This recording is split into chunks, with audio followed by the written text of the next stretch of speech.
Every week here on In Good Faith, we hope we take you on a little bit of a journey as we interview people about their faith experience and seeing God's hand working in their life. Our journey today, though, is to an actual physical place, but there is a lot of spiritual journey going on at this place, which in fact is called This is the Place, State Heritage Park on the eastern bench of the mountains just above Salt Lake City. And this is the place where, famously, at least to locals here in Salt Lake City, on July 24th, 1847, the first company of pioneers came and began what would become Salt Lake City. So we call it Pioneer Day, and it's celebrated much the way the 4th of July is. There are even more fireworks, lots of food, and celebrations. In fact, the holiday has been celebrated in the state since 1849. Although perspectives on the holiday have shifted as the damaging effects of westward expansion on indigenous and black communities has become more fully recognized. One project trying to bring greater recognition to the public involves a little-known bit of history. Before the 24th of July and the entering of that main vanguard company, there was another group, the Advance Group. A few people who, on the 22nd of July, 1847, came in and saw that valley for the first time in their lives. Our story today is about a few of those unsung members of that early company. They aren't mentioned because they came as enslaved people, and yet they made every bit of that pioneer journey just as the others who are more famously celebrated. Today we're taking you to the dedication of brand new monuments there at This is the Place State Park. On July 22nd, 2022, a monument was dedicated recognizing the role of those black pioneers, both free and enslaved, in settling Utah. The monument was dedicated the very day of the 175th anniversary of that advanced company arriving in Salt Lake City. Those memorialized in the monument are 3 enslaved men, Green Flake, and brothers Hark Wales and Oscar Smith, and also a free woman, Jane Manning James, celebrating the prominent role she played in the community of the Salt Lake Valley. So this episode is a mixture of faith, of history, and overdue celebration, as we share excerpts from the speakers, including prominent political and religious figures from the state, recorded at the event. Then we'll share with you an interview with Monument Coordinator Mauli Bonner. The dedication opens with words of prayer from Betty Sawyer, President of the Ogden NAACP, the National Association for the Advancement of Colored People. I pray that everyone that gathers here today and all those that may visit this monument in the future will take this time to reflect on it as what the famous Dr. Amos Brown from San Francisco Third Baptist Church calls a ritual of remembrance, a history for us to reflect on a daily, weekly, monthly basis instead of just once a year or on special occasions. Let us be empowered and emboldened to act with compassion toward others as we reflect on their stories and the importance of their lives and their work in the history of this great state and this great nation. Sankofa is an Ndrinka symbol. It depicts a bird with its head looking back with an egg in its mouth in order to go forward.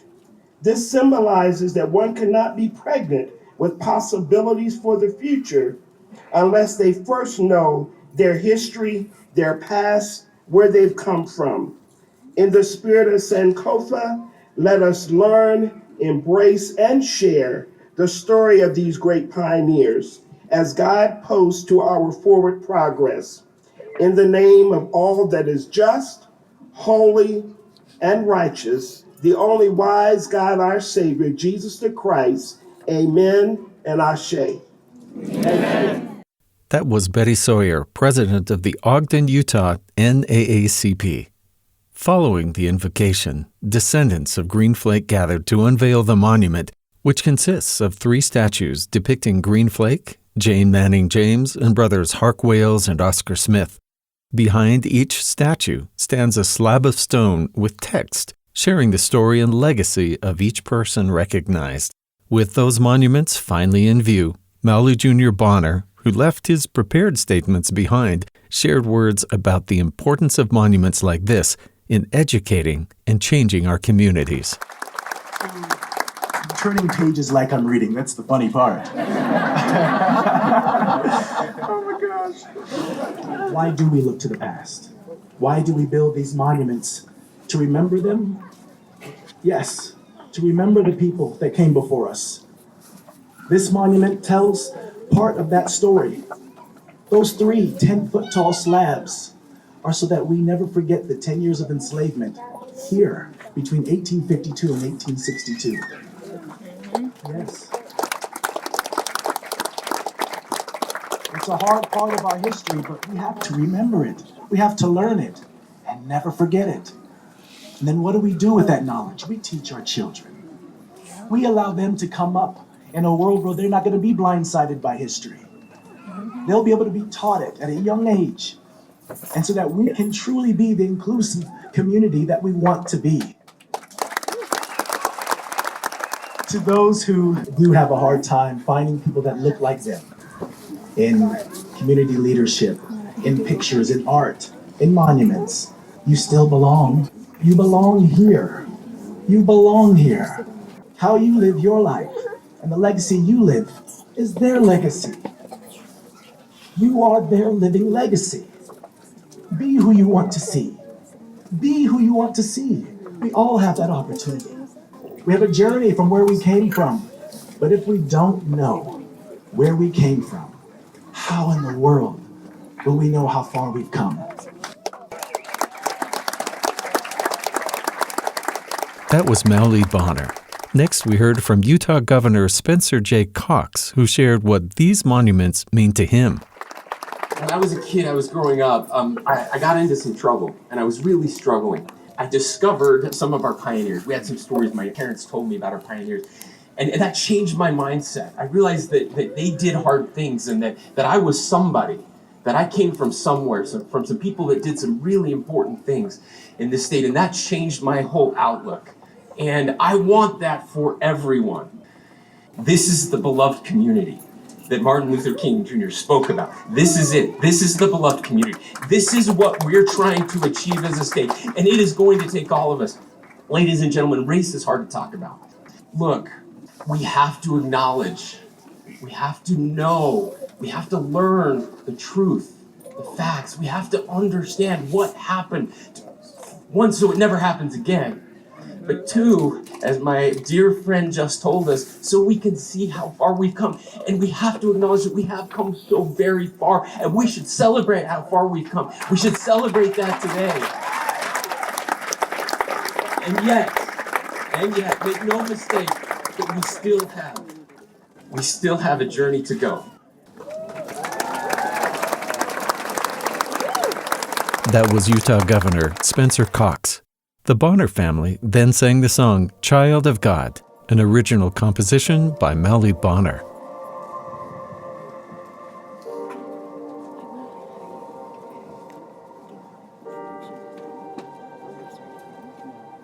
When I'm strong enough to fly, brave enough to fall, have energy to climb my way over my walls, tells me I am a child of God. When I'm strong enough to cry, unforgettable, have faith enough to try, the impossible tells me I am a child of God.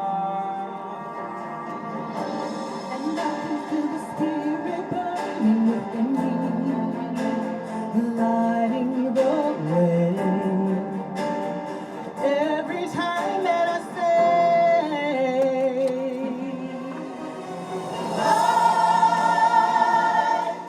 I am a child of God, a child.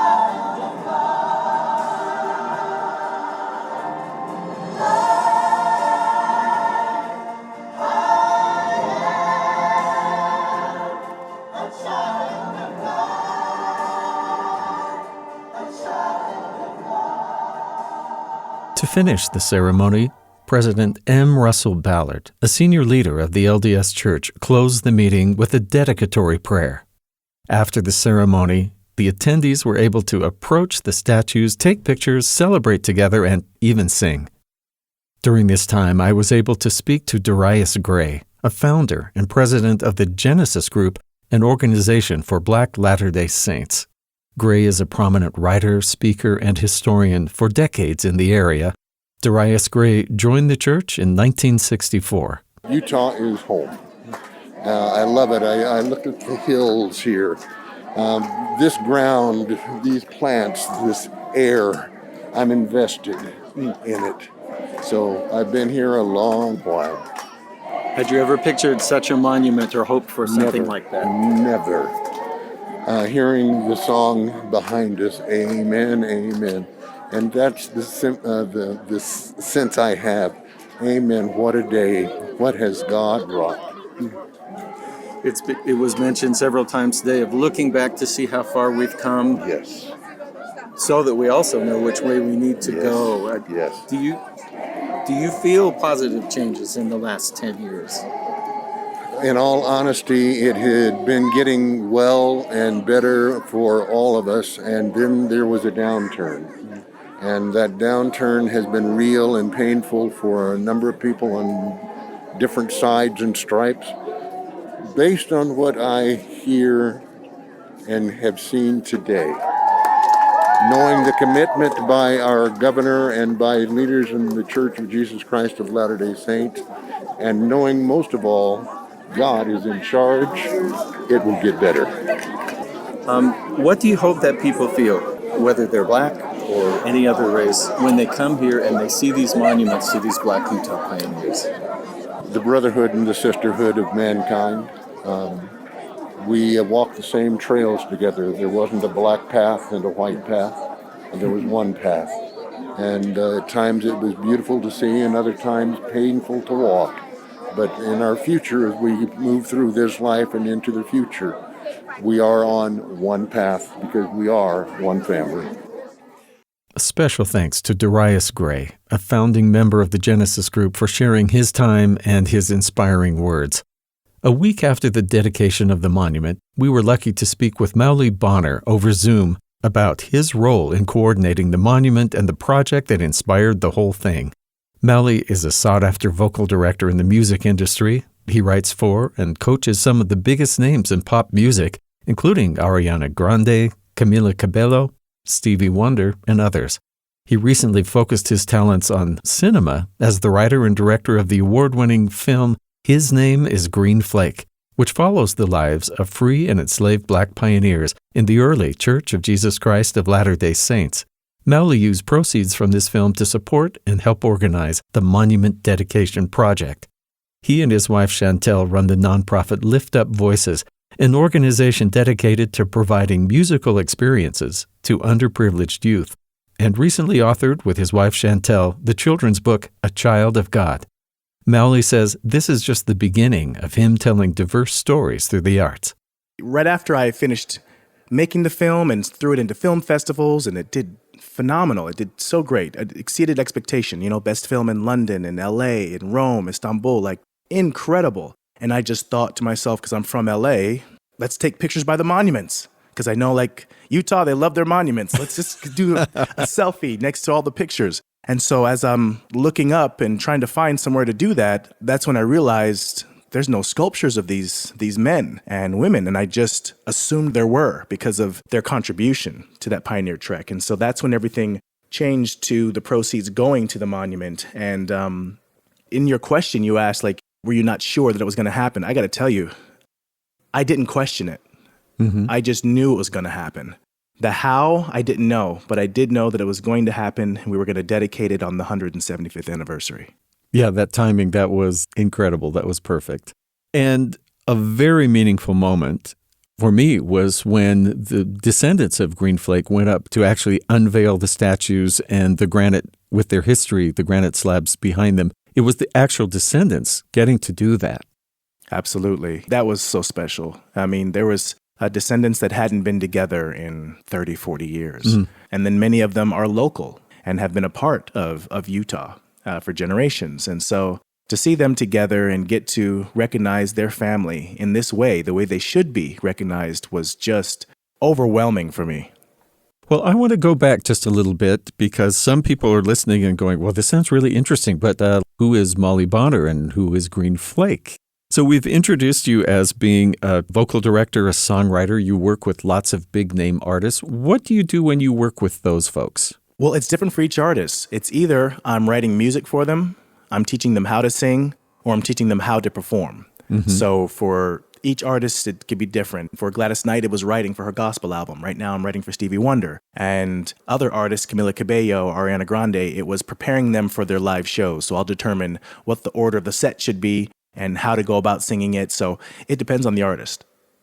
And then as far as Green Flake, for folks who were thinking, well, there's an unusual name, fill us in on that. Yes. So with enslaved African Americans, a lot of times their name came from what they did well. And so whether it was a blacksmith and they were called Black Pete, in Green's situation, he could make anything grow and blossom. And they knew if he planted it, it would grow. And so that's where he got his name Green from.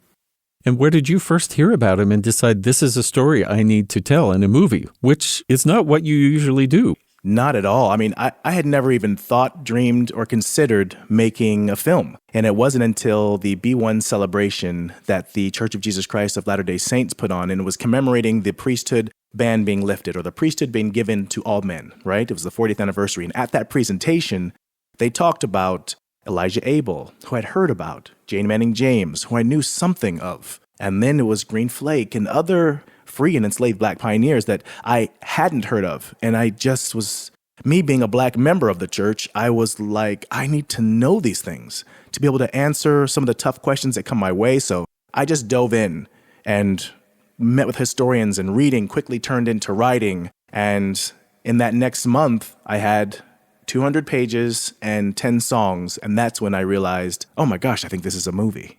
So Green Flake was new to you. Brand new. I had never heard of him before.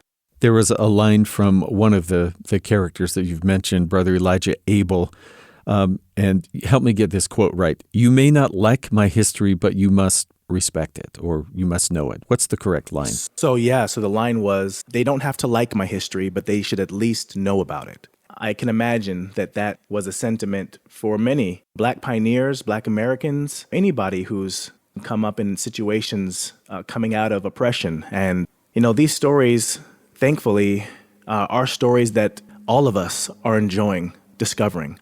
I'm so grateful that this film has touched not just the hearts of Black Americans or those of African descent, but all people, white members of the church, and everybody in between has been just really loving these stories and connecting to them, which is so special.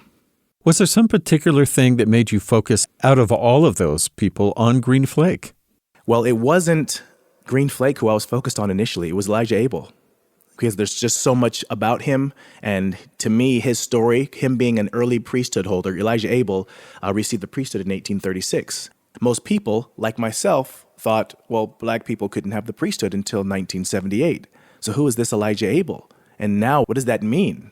That there were Black priesthood holders in the very beginning, a year after the church was restored. And so finding that out made me want to learn more about Elijah Abel. And while I was doing that history, I just felt the presence of Green Flake. I felt distracted by his spirit, to be honest. Mm-hmm. And so I was like, okay, let me just focus on this Green Flake character for a minute so I can get back to Elijah.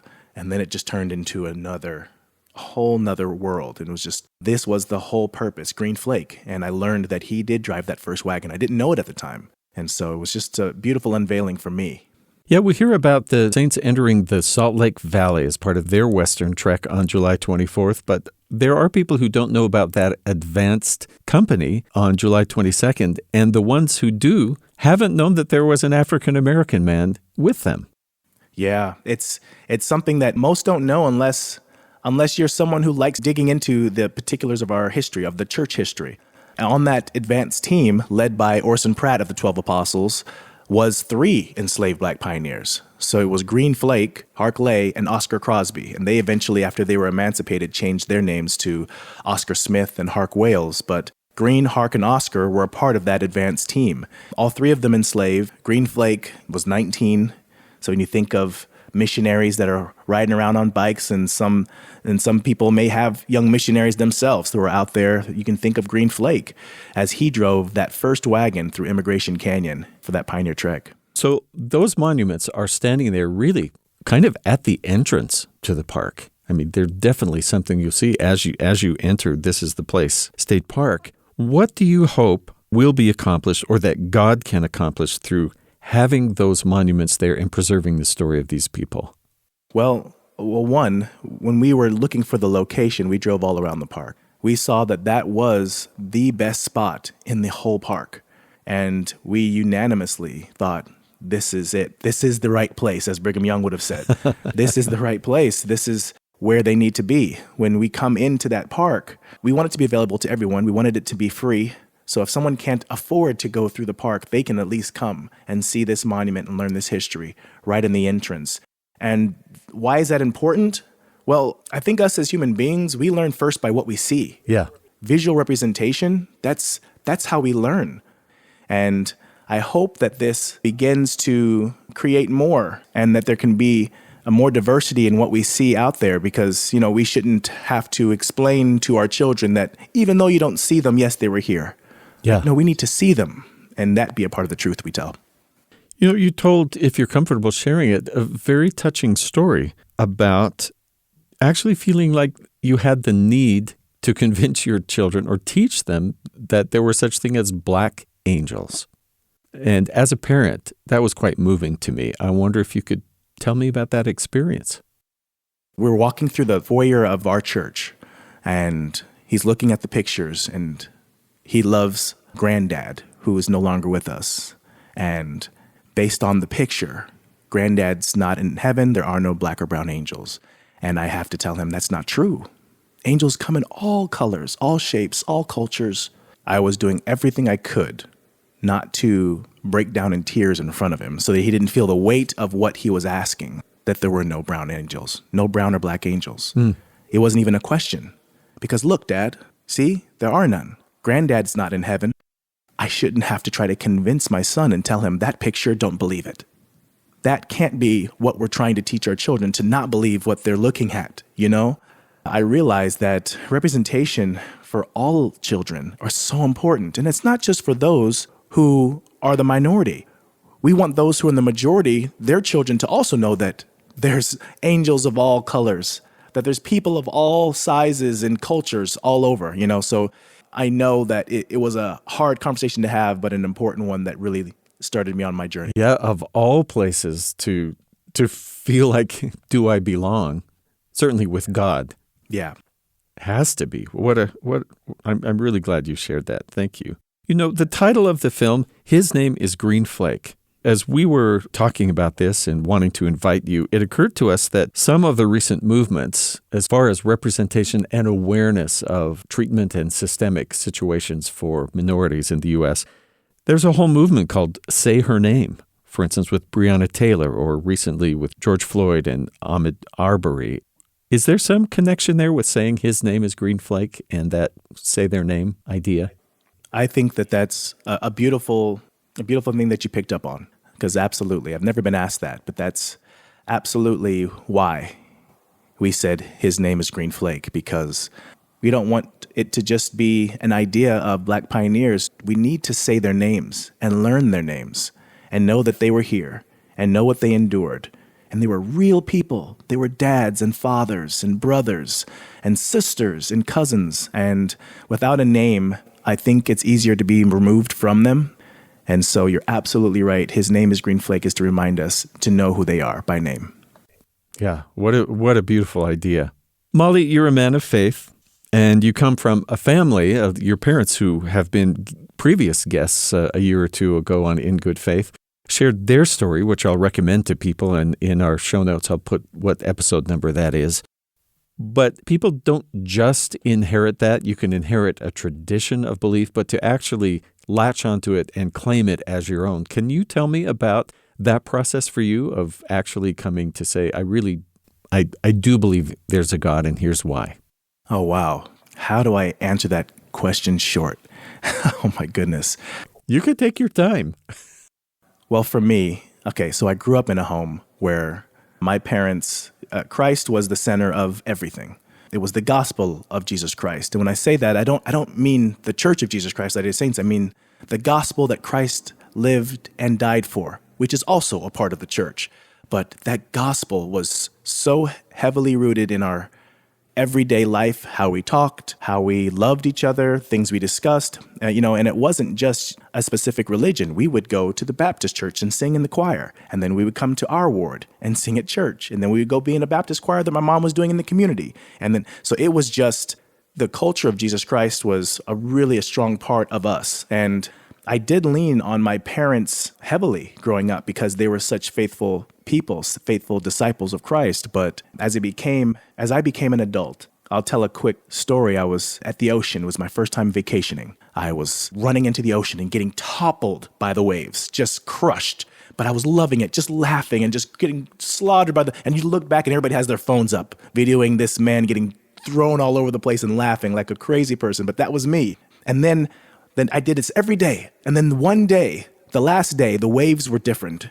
And there was a young Mexican boy who was selling things on the beach. And he says, "No, not today, big fish," is what he called me, big fish. Not today. And I was like, well, why not? Because he had been helping me throughout these days. He had taught me things. He taught me how to go under the wave, how to hold my breath, how to relax when it's just running me around in circles under the water. But today, he says, not today. And there was nobody in the water, and I saw that. And then I looked out there, and there was a man waving his hand to be saved. And he says, "You see, that's you, big fish." And so I was like, okay. And then they called for young Johnny, who had to be $120, 120 pounds soaking wet, a little guy. And they're like, Johnny, help. So Johnny goes running and dives into the ocean. The rest of us, who are all just guests at the hotel, are pulling on that rope that has these buoys to keep these little balls on top of the ocean water so they can hang their bodies over it. So Johnny's in there going after this man. They both go under, and they don't come up for a while. Then they come back up for air, and the man is flailing around. Johnny's under, then the man is up, then the man is under, and Johnny's up. And then they both go under for a period of time. And I was like, oh my gosh. And so I don't know why, but I threw my wallet to my wife. I didn't look at her because I knew if I made eye contact, she would not let me go in that water. So I just threw my wallet to my wife, and I take off into the ocean, and I just dive in, and I get in there, and he was right. That ocean felt so different. It was violent. But I remembered everything he told me, and I was just, okay, hold my breath and relax, all the things. A body hits me underwater, and it's a big body. It was the man he was trying to save. And I grabbed onto the body, the wave washes away, and I pull him out. And now I'm doing CPR, not because I know how, but there's a nurse and a doctor next to me and telling me what to do. He's a big guy, and I'm a pretty big guy, and they're just telling me, push, push, push. And I'm doing all these things, and he's not breathing. He's not breathing, and I'm like, goodness, Lord, please. And everybody's praying, and there's different faiths all saying, hang him upside down. No, do this prayer. Get in this circle. Everybody has their own way. And the man did not come back and didn't resuscitate himself. And he was taken away, and he's dying on the stretcher as we're rolling him out. And I'm praying. I said, Lord, please, just take my life and give him his. Please. Just give me that. And that was my first prayer, asking for something for me. I'd been saving it. And I don't know why I thought of prayer that way, but I had been saving my prayer. And the Lord didn't give it to me. It was silent. And it was almost like, I don't know you. Like, we have not spoken. And the man passed away, and I'm sitting there just bawling. And then I just realized, oh my gosh, my priesthood power. I didn't even think to give him a blessing. And all these things. And then my faith was toppled, crushed. And I was angry with God. And how could he do this to me? How could he? And it wasn't until I had my children years later, because I went on a strike. I was on strike with the Lord. You do your thing, I'll do mine. And it was when I had my child that I saw that, oh my gosh, I'm his son. He wants me to talk to him and ask for things. And it's not me just doing my own journey in life and then one day calling on him. I need to speak to him daily.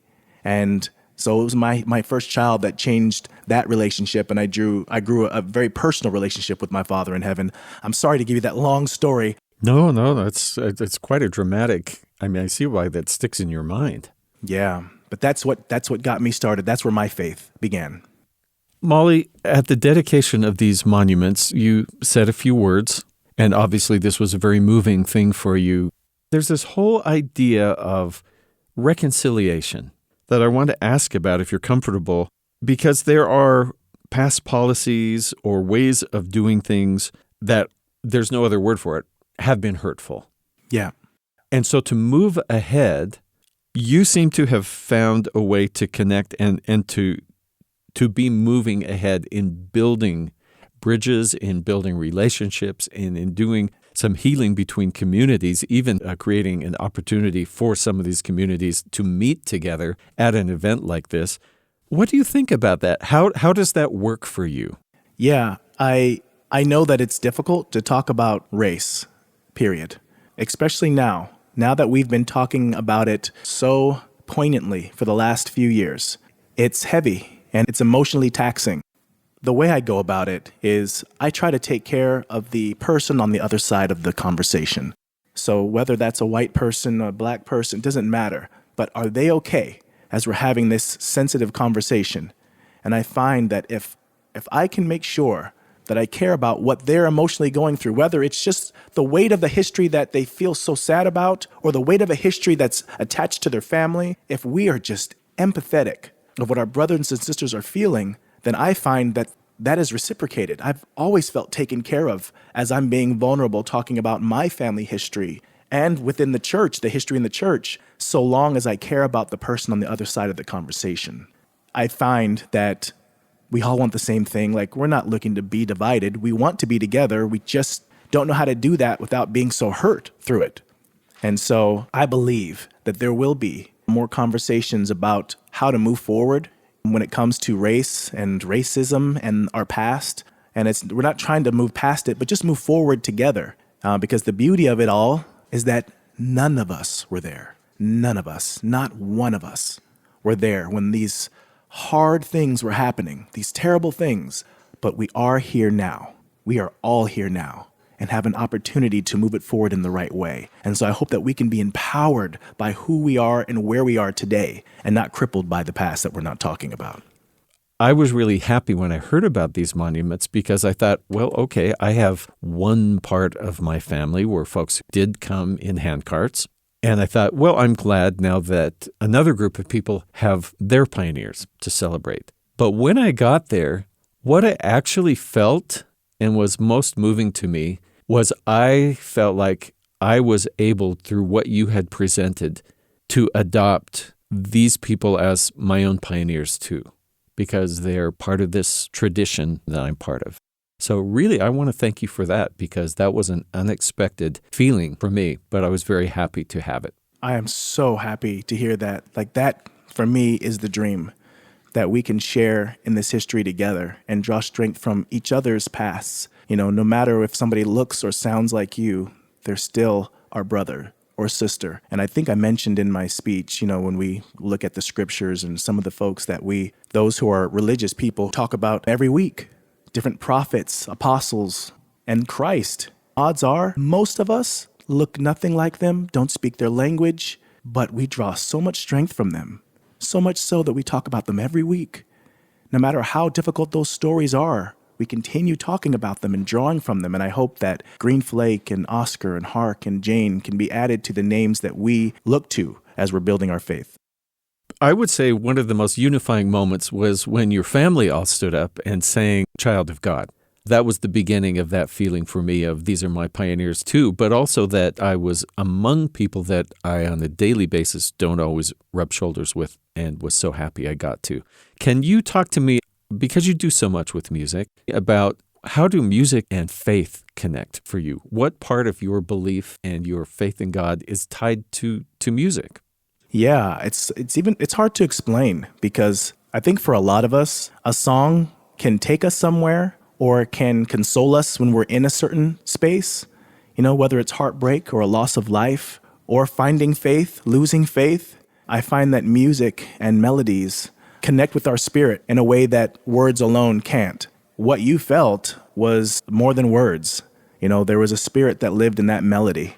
I know that for my ancestors, music was a place of healing, to overcome some of the trials. There were songs sung, and that's no different for pioneers and saints in their darkest of times, singing these songs and hymns that got them through the hardest parts of their lives. Yeah. Mauli, what should I ask you, but I don't know to ask you? What's something that you think, well, I want to be sure I get this in, or that we haven't covered? When we're talking about this movie, his name is Green Flake, and really where it all began, it's a vessel. It's being used to open the door to the history that we're not sure about. We don't know how to approach it. Where do we start looking? How do we start learning? And that film is that key that opens the door. I would tell anyone, go see the movie, find out where it's playing and see it. It's through a nonprofit, so it's not making anybody rich. The monument's built now, but what it is going to do is allow you to catch up, just like I got to a few years ago, to catch up on what we haven't known. And then you can hit the ground running. So the film is just a beautiful piece of history that I hope we all can share in. And the beautiful part is how we all came about to make that film. There's so many actors that just signed on, said, I'm in. Alex Boyer, I called him. He read that night and was like, oh my goodness, we have to make this movie right now. He was so excited. And then my family, the Bonner family, there's 14 members of my family in there.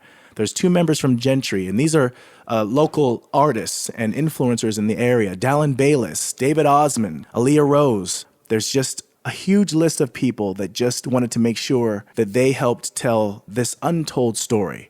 And you get to be a part of witnessing it, which is so special.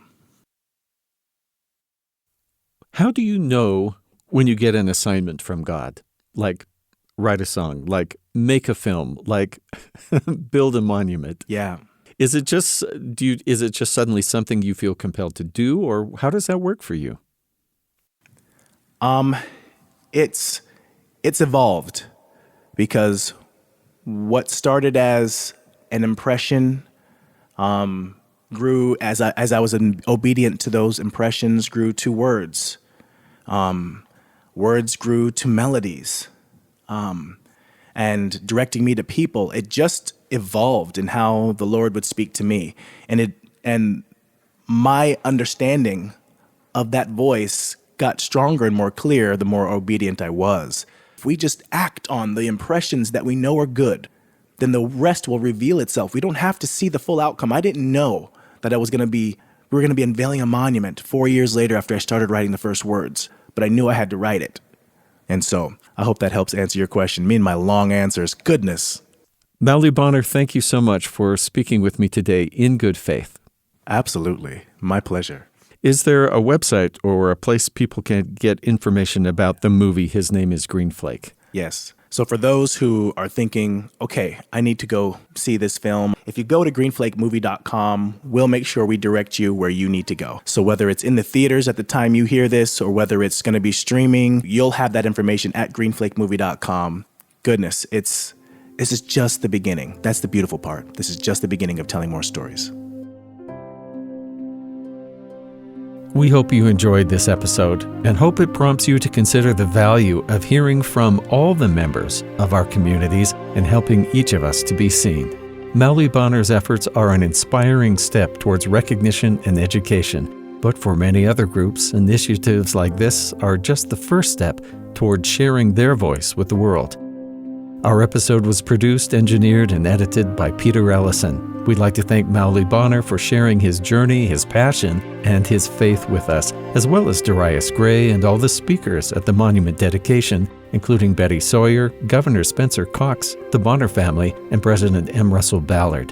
In Good Faith is committed to the idea that we all benefit from hearing people of widely varying backgrounds share their personal experience with faith and belief. In fact, we think people with such experience deserve some of our best listening. Be sure and leave a positive comment or review where you get your podcasts and help spread the word. Our Twitter feed is at InGoodFaithBYU. In Good Faith is a production of BYU Radio. I'm Stephen Cap Perry. I hope you join me again soon, right here in Good Faith.